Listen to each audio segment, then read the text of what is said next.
Here I am, back in the north. It's not too bad here. It's funny how quickly you settle in. Got back yesterday and I had to make a casserole from scratch because obviously I don't have any food in and everything I make is from scratch. I had that marrow, so a chunk of that went in, and I had some potatoes and sweet potatoes and a few other bits still in the fridge from when I went away, which was still fine. So I just threw together a really nice casserole, opened a tin of butter beans. It was so good. And I've got enough for 4 more meals because I just filled up the pan. So I've got a couple in the freezer, one for today and one for tomorrow. Back to normal today. This afternoon I'm going to go to my cleaning job because I need to get back on top of that because I've been away for I think 9 days. So that's that done. I was looking through some of my analytics on YouTube last night, and I've gained quite a few new followers, and there's been some more traffic than usual. And it's all because of my videos about universal credit. Now, I've looked on YouTube before for videos from people on universal credit or who are being migrated from working tax credits, and there's not very much. Most of the videos I see are from businesses explaining how it works. A lot of them are very clinical. There's a lot of AI voices. It's really dull kind of stuff. There's a few bits and pieces. There are a couple of channels where it's real people talking about real situations. So I am going to continue talking about that because I think it is important. It's very much a subject of the moment, particularly as working tax people. I think the last of us are being migrated this year. There might be some in early 2024, but I guess it depends how many people they have to move. So there will be a lot more people who just won't bother to apply for universal credit because the system doesn't seem worth it. It's complicated. It requires more work. I think it depends on how much you need it or how much you don't think you'll need it. If, like me, you've been in forced migration, then the chances are you will get universal credit for 1 year. It's that safe managed year. If I can get it, I'm pretty sure that most people can. And if you need the help to maybe not find a job, because I don't know they're going to find you a job at all, you have to do the work, but if you need someone giving you a kick up the backside, motivating you to help improve your income, or just someone to talk to every so often, I guess, or someone chasing you up, it might be worth it. I mean, I had to do 2 meetings at the Job Centre Plus, which wasn't a massive big deal for me. Most of what I will be doing seems to be online, which I know is not possible for everybody. It's a little bit of paperwork. It's not a lot. I already manage my expenses on a calendar year, which is January to December, which is how I work out everything. Now that includes taxable income, that includes any money that I've made personally, such as selling my stuff, personal things from eBay and Vinted, any gifted money. Sometimes I'll get money for birthday and Christmas, and I count that in the pot because that's my personal tax year. Then I have the business tax year, which is for self-assessment, and that's where all the stuff goes that is tax related and needs to be declared. So with the universal credit, which because my claim process began on the 20th of the month, so the 20th to the 20th every month is now my new tax year, so I now run 3 tax years, but none of them are complicated or hard work because I'm very careful to use my spreadsheets throughout the year. Every penny that I spend goes in there, every penny that I make goes in there, everything is clearly laid out. So when it comes to having to declare income or list things, it's easy for me to find everything I need to make sure that I'm being accurate. And if you just get used to just putting everything into spreadsheets, or however you prefer to record your finances, it just becomes second nature. I'm used to, like, if I go to the shops, I come up with a receipt, laptop's on, it goes straight into into the relevant spreadsheet, into the relevant place, and I keep my receipts stuck to a pinboard in my kitchen. So I have one that's for all the petrol stuff, one which is for supermarket receipts, and one which is for the everything else section. So that'll be dentist, gifts, post office, personal, that sort of thing. And I just clip them onto I've got a pin board with the pins in, and it's got a little bulldog clip, and I just pin everything in order. And at the end of the year, I just kind of roll them up and put them away in case I might need them again, and they're good for reference. But because I'm putting everything onto the spreadsheets as soon as I get home, it's a relatively easy process.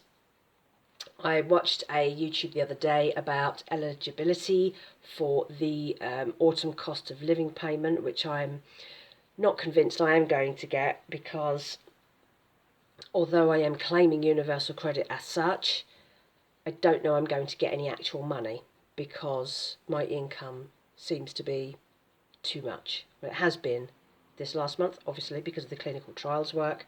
I came in well over what they wanted me to earn, so I've had a zero payment. Fine. How great that I earned that amount of money. That never happens. And if that continues, great. I'm happy to go with that. What will happen in the coming few months, I don't know, and I think that cost of living payment will be in November, so I'll have to keep monitoring that. Again, I'm not really expecting it. I've not put it on my spreadsheets, so I'll just have to see what happens. Because I knew that this month of universal credit was not going to pay me anything because of the clinical trials work. That's been a very easy thing to assess. I don't know what it will look like next month. The payments are very small. I think it's something like £368 for the month, and then I get deducted however much I've earned, or how many pence per, I think it's £250 I have on savings and things like that. It's quite a complicated maths, which I'm pretty much going to leave to them. I can't be bothered to recheck their figures.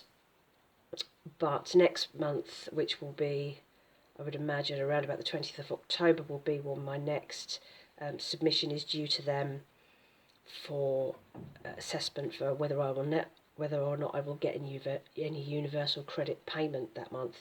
So as I do that, I will record a post about that to try and make it clear or not clear, or whatever it is. So that's that for now. Having a nice quiet morning as such. Been catching up on YouTube videos. Got up late, made my own version of coffee, managed to get into the bathroom when I wanted to. It's nice not to have the queuing system that we currently have at my parents', because there are three of us with all very different routines, and I end up just lying there till like 9 o'clock in the morning before I can get in the bathroom. And I'm not good in the mornings anyway. I don't want to do conversation. I'm not very good at interaction first thing, and my parents are very much in your face the minute you get up, so I tend to hide away for quite a while. What can I say? That's just the way I am. Yeah, so this morning, pottering around, I'm going to do lunch, and then after lunch I am going to go and do my 4 hours of cleaning, and that'll stop me snacking between lunch and dinner, which is great. So that will be my first day back, which is Saturday. No sun. We've been promised rain all week for the next coming week, but no rain today. It hasn't materialised. It looks pretty good, and I'm happy with that. It's not too cold. I was quite impressed that my parents have not put their heating on yet this year. normally this would have happened by now, but I think they're finally starting to realise that don't put the heating on, put another layer on, because really their electricity and gas bill is quite high. So yeah, I've been pretty impressed by that. And of course my heating won't go on until we dip below 12 degrees indoors. But I had my fluffy socks on last night and I'm back under my blanket on the sofa watching telly, and it's not too bad. It's just a case of acclimatising now, just toughening up for winter, which will be here before we know it, I'm afraid to say. Sorry about that, everyone. It is on its way. Yeah, so that's that little bit for now, and I will try and add some more stuff later. There's a couple of things that I might talk about which may be of interest. So yeah, I'm going to go off and get on with my day.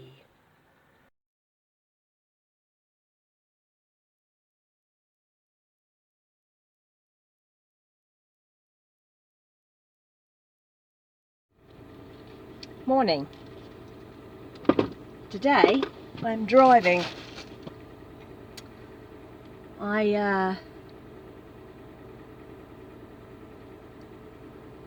Just sorting out my map. When I got back from my time away at my parents', I got myself back on the cleaner app, and almost as soon as I logged on, there was a new job, and I applied for it. It's only a 9-minute drive down the road, which would be a 45-minute walk, so I'm driving it. And I applied for the job and I got it. So today, it's Wednesday, and here I go to this first job with this new person. This is a domestic clean, so I have no idea what to expect because I've only done a business before. I think there's going to be somebody there, so we'll see how we get on. This isn't a massive job. It's 3 hours, but it's every fortnight. So that's £33 a fortnight, and of course I've already got the £44 a week from the business clean. So I'm going to start this one, see how we get on, and if I'm happy with this one, then I can look at the rest of my time, and when new jobs come up I can see what fits in with that, because a job every fortnight isn't going to pay the bills, but I'm not far off paying the bills, so we're all good. One of the good things about this job is that it's a stone's throw from the Tesco that I sometimes go to, which means that if I have Tesco gift cards and I spot things on the cashback apps, or there's anything I need, then it's a round trip, because I can nip to the Tesco's afterwards, get the few bits that I want without having to do a special journey or walk to Tesco's, which isn't so fun now because the weather has really turned. It's so cold now, and the mornings, oh my goodness, the mornings are so dark. I'm really struggling to get up in the morning. I'm not good with the winter. I broke out the hot water bottle last night. I've been cold all day. I just couldn't. It was, you know, the cold gets right into your bones and you can't shift it. It was like that, so I had to get a hot water bottle in the evening, which definitely helped. It just seems way too early for hot water bottles, but I just needed it. So there's that. It's going to be even colder tomorrow. 15 degrees apparently tomorrow, which is the coldest it's been here in a long time, but it's supposed to then go back up into the 20s. It's all over the place, the weather. So hey ho, we'll see how we get on with our new job. Hopefully it'll go okay. I'm a little bit apprehensive about having somebody there when I'm doing the clean, what sort of person they're going to be. The clean is under a gentleman's name, but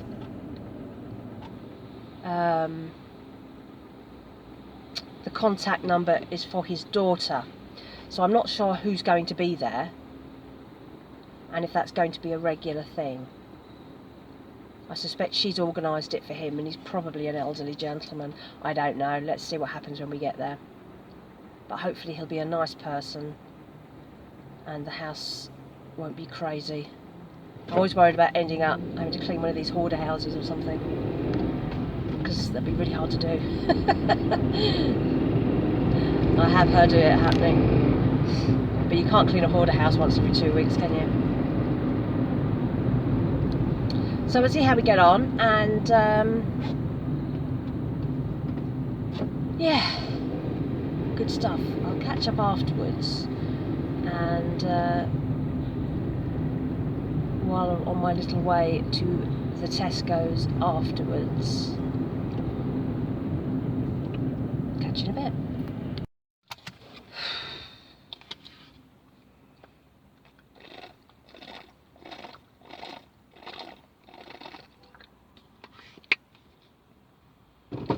I'm knackered. Let's get home. I'm so tired. Oh my god. I'm just leaving Tesco actually, because if I hadn't come straight to Tesco I just would have gone home and not got the things I needed on my gift card. So I did my 3 hours. It's an elderly couple. Bit like my last job, haven't had a cleaner in ages, and my god does it need cleaning. We actually run out of time. I had 3 hours and I spent 2 hours just doing the upstairs. The dust was like an inch thick in the bedrooms, and they bought this new gadget, one of these little handheld steamer things to do the bathroom, and they didn't know how it worked. They'd never been out of the box. So I had to learn how to use that from scratch, and I managed to get the downstairs hoovered and dusted, and just managed to tackle the kitchen floor and ran out of time. So we agreed that instead of me going back in 2 weeks and doing another 3 hours, I'm going to go back next week, and we're going to keep doing that until we're back on top of everything, and then we'll reassess. And I think at that point 3 hours every 2 weeks will be fine. So I need to call the agency and let them know. On the plus side, that's more money. But I think I'm destined to always get jobs where people haven't had cleaners in months, weeks and months. I'm not terribly squeamish, but there are limits, and I keep reaching my limits. I've never seen so much dust in the bedroom in my life. I don't even know what to say. I'm so tired. I'm just so tired. Oh. This week's news has been joyous. Back from my parents, but already the news is coming through. My brother is being made redundant at the end of the week. They've got 3 kids under 7. So my sister-in-law, who is a nurse with the NHS, one of the most thankless jobs you can imagine right now, is going to try and get extra days, because she's been working the night shift. She's an A&E nurse, and has literally been doing like 2 or 3 night shifts a week, because my brother works full-time and someone's got to look after the kids. You've got 2 kids at school and 1 at preschool, or just started preschool, but she's not full-time. So from in a couple of weeks' time, my brother's going to be redundant. She's trying to find extra work, and just today they've just found out that their eldest child is dyslexic. She's been at school, she's nearly 8 now, and the school have basically put her to the bottom of the class, and nothing's been said. No one's flagged it up.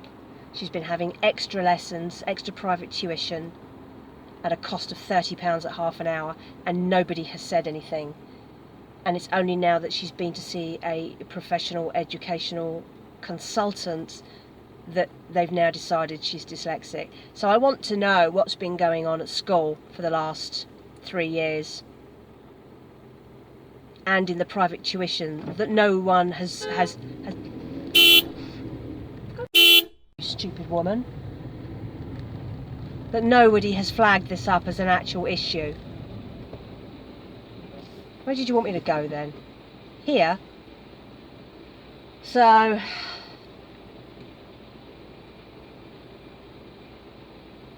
yeah, didn't you get far, love? Didn't you get far? Honestly, what's the matter with people?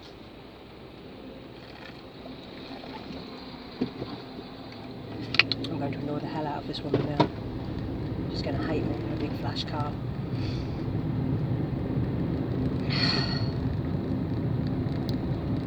So, challenges. So many challenges. What a world.